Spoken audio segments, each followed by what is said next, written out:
Hello friends, আমি অর্জুন। তোমরা দেখছো তোমাদেরই প্রিয় চ্যানেল লার্ন উইথ মি। তো আজকে তোমরা যারা পশ্চিমবঙ্গে ডিএলএড তোমার হচ্ছে করেছো এবং যারা প্রাইমারি তোমার হচ্ছে পরীক্ষার জন্য ওয়েট করছো, তাদের জন্য বেশ কিছু আপডেট রয়েছে। আর বিশেষ করে আজকের আলোচনার যেটা মূল বিষয় সেটা হচ্ছে গিয়ে 2020-22 যে ডিএলএড প্রার্থীরা রয়েছে, তোমাদের যাদের ইন্টারভিউ অলরেডি 7 তারিখ তোমাদের কমপ্লিট হয়ে গেল, তাদের তোমার হচ্ছে কি বেশ কিছু তথ্য, এবং তোমরা যারা এখনো ইন্টারভিউ দিতে পারোনি, যারা তোমাদের হচ্ছে গিয়ে বিএড করেছো বা এনআইওএস থেকে ডিএড করেছো বা বিপিএড করেছো, তোমরা যারা তোমাদের নতুন করে ইন্টারভিউ দিতে চান্স পাওনি এখনো পর্যন্ত, তাদের আজকে ভিডিওটা খুবই স্পেশাল হতে চলেছে তাদের জন্য। তো তোমরা কেউ ভিডিওটা স্কিপ করবে না, শেষ পর্যন্ত অবশ্যই দেখবে।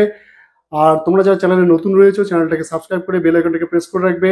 তার কারণ হচ্ছে এই ধরনের প্রত্যেকটা চাকরির আপডেট খবরগুলো তোমরা সবার আগে পেয়ে যাবে। সেই জন্য তোমরা কিন্তু চ্যানেলটাকে সাবস্ক্রাইব করে বেল আইকনটাকে প্রেস করে রাখবে। আর যারা ফেসবুক থেকে দেখছো, পেজটাকে ফলো করে চ্যানেলে তোমার হচ্ছে চ্যানেলটার সঙ্গে থেকো, ঠিক আছে? তো আজকের যেটা আলোচনার বিষয় আমাদের, যে 2020-22 ডিএলএড যে তোমার যে ব্যাচ রয়েছে, ঠিক আছে, তাদের রিক্রুটমেন্ট সম্পর্কে একটু আলোচনা। তো তোমাদের যেটা ফ্যাক্ট সেটা আগে একটু বলে নেই। এই যে 2020-22 তোমরা ইউটিউবে প্রচুর শুনতেছো যে এই 2020-22 ব্যাচের যে ফ্যাক্টটা, সেটা ঘটনাটা কি? এটা অ্যাকচুয়াল ঘটনা হচ্ছে গিয়ে যে এর আগে বেশ কিছুদিন আগে তোমাদের যেটা হলো সেটা হচ্ছে গিয়ে 9,533 তোমার হচ্ছে গিয়ে প্যানেলটা যে ছিল, সেখানে তোমার হচ্ছে সেই প্যানেল থেকে বেশ কিছু ক্যান্ডিডেট নিয়োগ পেয়ে গেছে, তারা জব করছে অলরেডি। এবার কিছু ক্যান্ডিডেট আছে যেখানে তারা এই প্যানেলে জায়গা পায়নি। তার কারণ রয়েছে। তারা কেন জায়গা পায়নি? তার কারণ হচ্ছে গিয়ে তারা অনেকেই সেই তোমার হচ্ছে যখন ইন্টারভিউর জন্য ফর্ম ফিল আপ করেছিল, সেই ফর্ম ফিল আপের সময় তারা কি করেছিল, তোমার হচ্ছে গিয়ে বিএড দিয়ে ফর্ম ফিল আপ করেছিল, এনআইওএস থেকে ডিএড করেছে সেটা দিয়ে ফর্ম ফিল আপ করেছিল, অনেকে বিপিএড দিয়ে তোমার হচ্ছে ফর্ম ফিল আপ করেছিল। কিন্তু পরবর্তী সময় যেটা হয়েছিল, সুপ্রিম কোর্ট থেকে যেটা স্পষ্ট জানিয়ে দেওয়া হয় যে এনআইওএস থেকে, বিএড থেকে, বিপিএড থেকে যারা অ্যাপ্লাই করেছে তাদের ক্যান্সেল করা হবে, তাদেরকে তোমার হচ্ছে বাদ দেওয়া হবে, তারা প্রাইমারি তোমার হচ্ছে গিয়ে অংশগ্রহণ করতে পারবে না। তখন তখন এরা কি করলো, রেগুলার ডিগ্রিটাকে কমপ্লিট করার চেষ্টা করলো, এবং 20-22 তারা ডিএড বা ডিএলএড যেটা ডিগ্রিটা রয়েছে তারা কিন্তু কমপ্লিট করে। এবার ততদিন পর্যন্ত যেহেতু ওদের রিক্রুটমেন্টটা ফুলফিল হয়নি, তো সেদিক থেকে তারা একটা তোমার হচ্ছে দাবি করে বসেছিল, এবং অনেকেই কলকাতা হাইকোর্টে কেস করেছিল যে আমাদেরকে নিয়োগ করা হতে মানে হোক। কেননা কারণ অলরেডি তারা একবার এই তোমার যে বিএড, এনআইওএস থেকে ডিএড বা বিপিএড দিয়ে অলরেডি প্যানেল থেকে যাতে তারা সিট কেনা যায়, সেই জন্য তারা কি করেছিল, একবার ইন্টারভিউ দিয়ে দিয়েছিল। তো সেদিক থেকে তারা পুনরায় ইন্টারভিউর জন্য আবার তোমার হচ্ছে দাবি করে। সেখান থেকে যেটা কলকাতা হাইকোর্ট থেকে যেটা বর্তমান খবর রয়েছে, সেক্ষেত্রে প্রাইমারি যে বোর্ডের তোমার হচ্ছে সভাপতি রয়েছে গৌতম পাল স্পষ্ট জানিয়ে দেয়। কি জানিয়ে দেয়?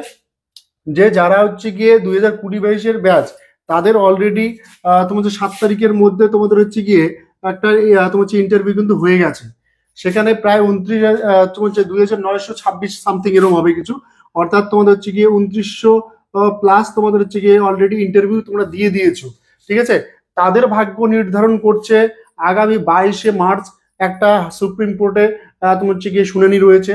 সেই এদের যেমন ভাগ্য নির্ধারণ করছে সেই দিনের জন্য, ঠিক তেমনি ভাবে তোমাদেরকে যেটা বলেছিলাম যে 278 জন ক্যান্ডিডেট, ঠিক আছে, 278 জন ক্যান্ডিডেট যারা ইন্টারভিউর জন্য অধীর আগ্রহে বসে রয়েছে, তাদেরও ভাগ্য কিন্তু নির্ভর করছে আগামী 22 মার্চ তোমাদের সুপ্রিম কোর্টে যে তোমার যে শুনানিটা রয়েছে সেটার উপর।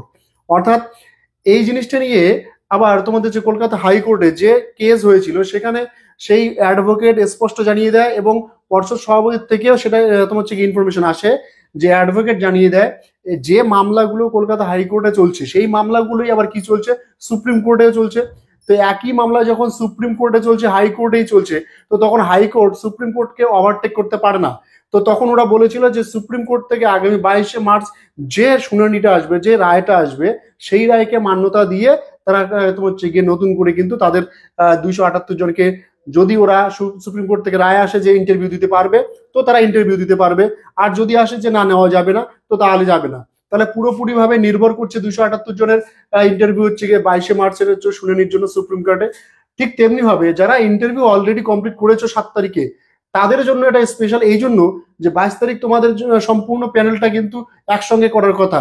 তোমরা যারা ইন্টারভিউ দিয়েছো এবং যারা ইন্টারভিউ দিতে পারবে আগামীতে, তো তাদের দুটো মিলে কিন্তু নতুন প্যানেল হওয়ার কথা। সেক্ষেত্রে তোমাদের বলে রাখি যেটা তথ্য রয়েছে। এবার ঘটনা হচ্ছে এখানে 2900 মানে প্রায় 3,000 ধরো, এখানে 200 তোমার হচ্ছে 278, তার মানে ধরো তোমার হচ্ছে কি 3200 ক্যান্ডিডেট, ঠিক আছে, অ্যাপ্রক্সিমেটলি ধরলাম আমি। এই 3200 ক্যান্ডিডেট তোমরা ইন্টারভিউ অলরেডি মনে করে দিয়েছো। এবার সেক্ষেত্রে তো তোমাদের সবার চাকরি হবে না। কেন? তার কারণ হচ্ছে গিয়ে সেখানে যেটা তথ্য আসছে সেটা হচ্ছে গিয়ে প্রাইভেট বোর্ডের তরফ থেকে যেটা খবর পাচ্ছি যে 2000-এর মতো ভ্যাকান্সি রয়েছে। সেই 2000-এর ভ্যাকান্সি পূরণ করতে তো 3200 ক্যান্ডিডেট লাগে না। সেক্ষেত্রে যাদের যেমন কোয়ালিটি রয়েছে সেই ভ্যাকান্সি অনুসারে কিন্তু তারা কিন্তু জবটা পাবে। এবার হচ্ছে গিয়ে কথাটা হচ্ছে গিয়ে এই জবটা পাওয়ার উপর পুরোটাই ডিপেন্ড করছে কোন তারিখের উপর, 22শে মার্চ সুপ্রিম কোর্টে যে রায় তোমার হচ্ছে গিয়ে শুনে নিতে হচ্ছে সেটার উপর কিন্তু পুরোপুরিভাবে নির্ভর করছে।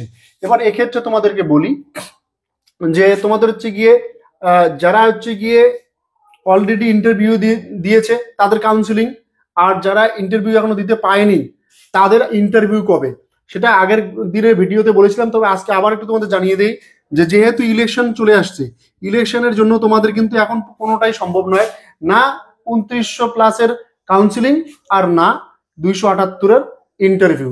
এই দুটোর একটাও হবে না এখন। ইলেকশন শেষ হবে তারপরে কিন্তু তোমাদের এদের যদি এরা রায় পেয়ে যায় তাহলে ইন্টারভিউ, আর যদি এদের রায় হয়ে যায় তাহলে এদের কাউন্সিলিং। এই দুটো কিন্তু তখন সম্পন্ন হবে, তার আগে কিন্তু কোনোভাবেই সম্পন্ন নয়।